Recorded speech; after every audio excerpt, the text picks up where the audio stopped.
Nakilala ko si Jean sa isang birthday party. Nataon na yung classmate, nataon na yung isa ko sa mga kaibigan ko, kaklase niya.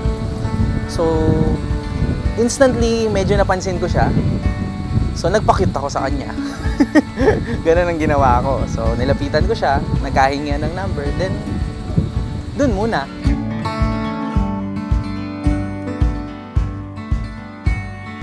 Si Jean naman, cute siya nung nakita ko siya So, crush ko na siya.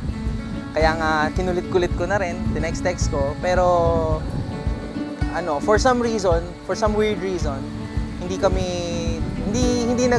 nag-continue yung nangyayari. So, nagkaroon kami ng gap, means hindi na kami nag-usap. Then, after 2 years, tsaka kami nag-usap ulit. Nung time na yon, nagtatrabaho na kami nito.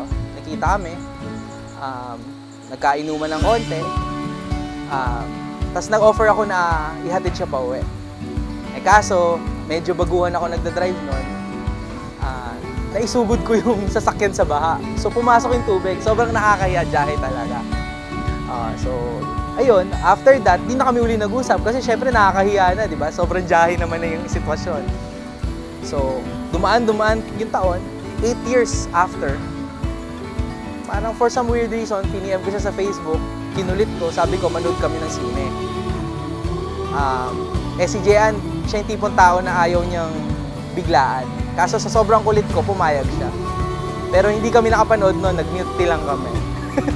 So, sabi ko nga, may gayuma yata yung milk tea.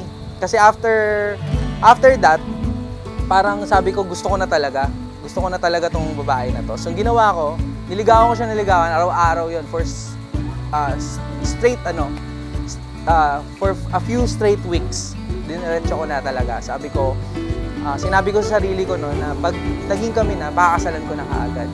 So, 1 year after, yun nag-propose na ako. Sabi ko, hindi ko na pakakawalan to. Ito na talaga.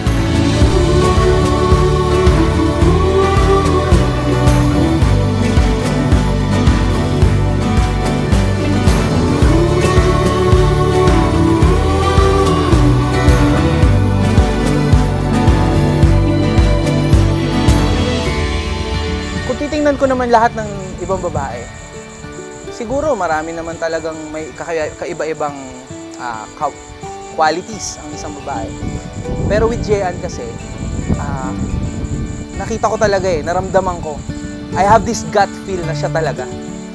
Na ito na yun with no amount of explanation, basta alam ko siya na. Hindi ko ma-describe, lalo na nung sinagot niya ako. Sabi ko, oh my God, parang sinuswerte na yata ako.